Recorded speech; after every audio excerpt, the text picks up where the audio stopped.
Kill Count, where we tally up the victims in all our favorite horror movies and show you how they were made. I'm James H. Denise, and today we're looking at Slugs, an English language Spanish film from 1988. Slugs is a movie about killer slugs. That's it. Oh, and maybe swingers? I don't know, man. There's a whole bunch of sex going on here. These ladies getting wetter than the slugs. That should come as no surprise, since Slugs was directed by Juan Piquer Simon, the guy who gave us Pieces in 1982. I adore the schlock and gore of Pieces. I mean, the movie gave us Bastard. I have to love it. But need I remind you, Simone is this guy. Entonces ahí las chicas queríamos que salieran con poca ropa y entonces dijeron que eso no era así, que los ensayos en el ballet se hacen con mallas y ahí, bueno, aceptamos eso. So no wonder Slugs is also a consummate sleaze fest, slimy as snails. But the slug sleaze is more fun than the whole dismemberment thing Pieces paired with its smut. It's not naked chicks getting chopped up by a chainsaw, it's naked chicks trying to get some D. Everyone is so goddamn horny in this thing, it's great. And accordingly, this is probably the horniest kill count. Sorry, but it's bound to happen with this movie. At this point, the kill count offers a lot of different things to a lot of different people. But anyone who's interested in the kills is not gonna wanna miss this one. The gore is fucking gnarly in the absolute best of ways. Obviously, I can't show the worst of it, the best of it, on YouTube, but check out the movie or sacrifice a buck to our Patreon to see what I mean. We've counted kills done by... Slug, damn it. Whew, just what I thought. A growing sponsor storm. But is it gonna break? Oh, it is. We have a bundle from today's sponsor, Manscaped.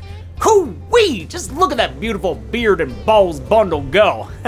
It's a package of some of the best grooming gear out there. The big one is, of course, the Lawnmower 5.0 Ultra, a powerhouse packed with 2 interchangeable skin-safe blades to provide whatever shave you desire. Whether that's the smooth, sleek shave from the foil blade, or a precise trim from the trimmer blade and its 3 different comb options. Plus, the whole thing is wireless, waterproof, and comes packed with a built-in light. But let's not downplay the lawnmower's buddy over there. That's the Beard Hedger, with 20 different length options that you can easily select with the zoom wheel, and up to 60 minutes of runtime on a single charge. And it's perfect for travel thanks to a sleek travel bag that holds the AC adapter, USB-C cable, and length setting comb. Yep. Nature sure is beautiful. But you don't have to brave nature to enjoy all the quality of Manscaped's Beard and Balls bundle. Just use discount code KILLCOUNT20 at manscaped.com for 20% off and free international shipping. We've counted kills done by sharks, birds, frogs, and one foul-mouthed turkey. But now it's time to get sluggy with it. The movie begins on a boat. The weather here, high chance of boobs. But in a remarkable display of restraint, a splishy splashy limits the skin to mere underboob. Instead, we start with a kill, as this kid Wayne becomes a blood jacuzzi jet beneath the surface. Great, now slide into a title card, the movie. Ooh, negative imagery slugs. Are you absolutely terrified?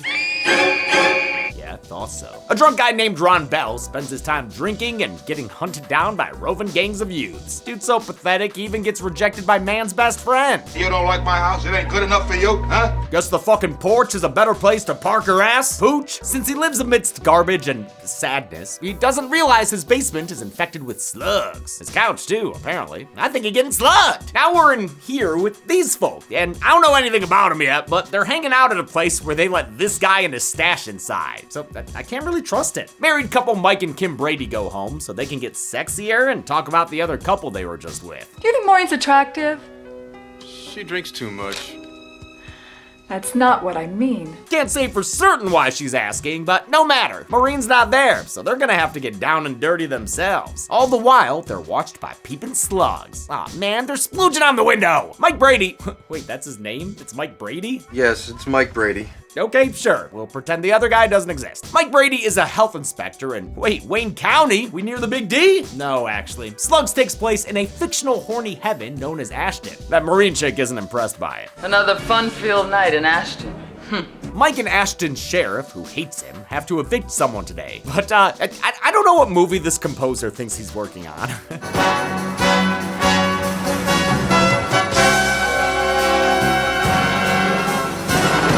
Yo, Tim Seuster and the Royal Phil, you're giving it your all, but you may have wandered into the wrong room. To that triumphant score, they attempt to evict that guy from the opening, Ron Bell. Can't imagine why. To their surprise, they find he's already been evicted. Of his life? Oh, look at that goop, he got slugged. The sight of Ron's body gets the sheriff so mad, it turns him into Hank Hill. I said get lost. Damn it. That deputy ain't right. Mike is called to check out a sewer problem alongside sanitation supervisor Don Palmer. Don heads down to get to the other side of Two Fort, where he sticks his hooks in a hole and pulls out, oh, what the fuck? Should I like blur that? Seems vulgar. Oh, what the fuck is that thing? Then Mike goes to scope out teenagers making out in the high school parking lot. Oh yeah.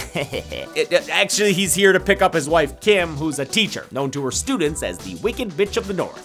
You don't look anything like a wicked bitch of the North to me. I don't know, lady. Do be looking wicked sometimes. I mean, actually, never mind the teacher stuff. Let's go to this greenhouse instead. A guy named Harold gets bitten by something in his glove. It causes him to knock over bottles and gas the place up like those smiling reptiles and frogs. He goes so crazy, he ends up shearing his own wrist and becoming a slapstick comedy act. Oh my god, and then the dude hacks at his wrist with a hatchet? Holy shit, he gonna hack it apart. Harold's wife Jean arrives just in time for a stunt show fire trail that leads to a tank of gasoline that frickin' blows up their entire greenhouse. Fuck yeah, dude, what the was that practical? Oh man, this is the coolest thing I've ever seen. It was practical, but they didn't blow up a full-sized real-ass greenhouse. It was a convincing miniature that is no less awesome. In some ways, it's even more impressive. Mike gets home to find his wife's garden infiltrated by big slugs. Big, they're gigantic. Yeah, you're right. Got quite a bite to him, too. How if a slug bites someone? I don't know, but he's living in your garden. Gardena dentata! That slug bite was done with an oversized fake slug and a proportionally large fake finger. Gags like that and the greenhouse explosion were done by effects artist Carlo De Marchis, who also worked on frickin' Alien and Close Encounters of the Third Kind. In fact, because of his work, Slugs won a Goya for Best Special Effects, which is basically Spain's Academy Awards. Slugs is Spain's equivalent to an Oscar-winning movie. Maybe that's why De Marchis had such high praise for director Juan Piquer Simón. Piquer le sabía utilizar bien como Spielberg.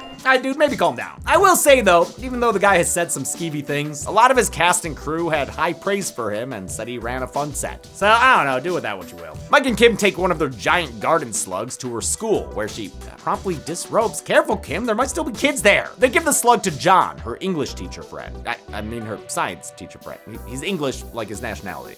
What's this? Dude's a fucking slug expert, which maybe turning Kim on? He keeps slug samples in the name of science, then later dissects one and lets it attack a hamster. Aw, poor little hammy guy. Let's check back in with Maureen, that chick from the bar, who's a regular Ashton alcoholic. She's so day drunk, she thinks she's still a cheerleader. She lushes the afternoon away and forgets to make dinner for her husband David. In her haste to make up for it, she doesn't realize she's preparing him an enslaglada. Oh, that dude is eating slugs. Later, right when it's sexy o'clock, his widow tum-tum starts to hurt. The cramps interrupt the pheromones and a nice moment when Maureen finally comes to terms with her drinking problem. David, I'm sorry for being a bitch so much of the time. Oh my god. Slugs has a diverse cast of different nationalities, and most of them spoke their native languages while filming, with their lines dubbed into English later. Even the ones speaking English had to dub their lines later, since they usually didn't record clean audio on set. Between that and director Simone's penchant for only getting a few takes, it explains some of the line deliveries we get. Come on, Harold. Since David's bubble guts are keeping these two from fucking, let's find some characters who can. Oh, here we go. Horny sweethearts Bobby and Donna. Oh, Bobby's got a license for that motorboat. They have, wow, quite the sex scene as the house around them fills with slugs. One bites Bobby on the foot, which is not the worst place considering the other options here. Donna finds that out firsthand when she slips into slugs and, oh my god, just rides around on these slugs butt-ass naked. Dude, you can literally see her beehole like this were the Psycho remake. Bobby turns into that guy from Troll 2 as Donna is eaten alive. He fails to escape butt naked through the window, so both of them are killed by the slugs, which cover the ground and Donna. Man, she's got blood and slugs all over. That is insane. For the close-ups of Donna's death, they used pigskin, hoses of fake blood, and loads of real slugs. This was done separately from the shots with the actors, which used fake slugs. In fact, all these special effects and real slug stuff was filmed in Spain after a 3-week shoot in upstate New York with most of the cast. They filmed in Lion's Den, New York, which is in Wayne County, thus the sign, and which was procured by production supervisor Larry Ann Evans. Her feet are used in Donna's death scene when there are real slugs. Evans sees seemed like a really nice lady who was proud of her work getting this movie made. She was also a big contributor to the local arts community in Lyons, so it was a bummer to hear she passed away in 2020. Rest in peace. Sewerman Don tells Mike Brady he's been finding half-eaten animals in the sewer. Even worse, through the power of maps, he explains how there used to be a toxic waste dump right next to the reservoir. That's where the mutant slugs began, hence the opening kill, and each mysterious death that's happened has been coming from that direction. David still has a sluggy tum, but he has to take lunch with important clients. You're not getting out of town until after we've all signed on the dotted line. Haha, yes. Business! Dude, did you just fart during business? How rude. David excuses himself to the bathroom, where, in a first for an 80s businessman, he has a nosebleed that isn't from cocaine. He tries to rally and push through, but that doesn't go so well. Okay, I know this looks bad, but everyone please stay calm. Holy fucking shit, that motherfucker's eye just blew up with worms and shit! Oh my god, did y'all see that? That was awesome! For this kill, they didn't use slugs or worms, they used elvers, juvenile eels. Other times they did use slugs, but I don't think it worked out well for the slugs or production. They're difficult to work with. Mike and Don are called to the restaurant where the owner is squirming mad. You crazy? We got no worms here. Besides, you know, those. David's head worms are put in a little jar for Mike, so he and Don take it to John at the high school. He says the worms are parasites that make slugs deadly and humans dead. So wait, the slugs are just the secondary antagonists here in their own movie? This is frogs all over again. All right, what are these worms called? We can just rename the movie after that. The schistosomes are blood flukes. Okay, never mind. That sounded like a line from Heffalumps and Woozles. They realize the sewer is a perfect slug breeding ground. But honestly, y'all, a shed works too, because that's where we find a bunch of slugs and another one of their victims, flesh all eaten away like the huge. And those slugs keep going until they make this corpse a blood blaster. Awesome. They're also in Mike's house, coming out through the faucet. You know, if I had to choose between slugs and that hideous blue shag carpet, I'll be honest, it'd be a tough choice. Mike stupidly leaves his hot wife in their sluggy home alone as he heads to Ashton's water supply plant. He meets with head waterman Frank Phillips, who's played by Frank Brania, a Spanish actor who was in a bunch of Sergio Leone's spaghetti westerns. He was also in Simone's Pieces, as was David's actor Emilio Linder, who played a coroner there. Just like the sheriff, Frank don't like this fancy pants health inspector telling him what to do. You ain't got the authority to declare happy birthday. Not in this town. But Phillips will regret not listening to Mike Brady, because his toilet's already getting slugged. Later, his secretary comes back from lunch to find him indisposed, by which I mean slugged! Look at them slugging on the bathroom floor. Mike goes to the mayor next, interrupting him right in the middle of business. I can't do it every time, guys, I'm sorry. This movie simply has too much business! Haha, gotcha, bitch! Mike explains the sitch. We have slugs in our water. The skeptical mayor tests his theory. See, I told you, a snowball. There is no global warming, and that's good enough for all of them. Let us get on with our business. With Big Water and City Hall refusing to listen to him, Mike's got no one else to turn to but high school science teachers. Hey, at least that guy can make slugs go boom. Haha, yeah, Mikey likey when slugs go boom. They decide they'll use a whole bunch of this lithium-based arsenic to take out the slugs in the sewers beneath Ashton. Can we use this without blowing up the whole town? Well, I hope so. You know something? I think it's worth a try. Wait, what? That's good enough for you, Mike? I hope so? If there's a sewer involved, we need Sewerman Don, who I guess moonlights as a football coach. Maybe CTE is why he immediately agrees to go along with their plan of putting explosive poison in the town's sewer system. Well, let's get started, partner. Yo, and why everyone always eating salads in this movie? Is that what makes them all so horny? When I do get back, how about if we get naked and get crazy? Mike gets back to his sluggy house and finds it even sluggier than he left it. He tells his wife Kim it's too dangerous for her to stay in the movie, and she hugs him goodbye as she leaves for her parents' house. Meanwhile, the men are gearing up for their plan. Their poison plan. Thank you, dear. That was a good laugh. Thanks. A bunch of youths are hanging out at a party. Oh yeah, jack-o'-lanterns. They did mention this was a Halloween party earlier. Huh. I guess this is technically a Halloween movie. No, I didn't mean you. One of the ladies, Pam, has to deal with a piggish boyfriend. I said no. What's the use? All you want to do is play mind games. He leaves her, and then she gets tackled by another guy who tries to force himself on her. Poor Pam is sobbing when she escapes into the sewer, which means things are only gonna get worse for her. She's killed by slugs, but hopefully she'll be remembered fondly by her friends and lovers. She's a real bitch.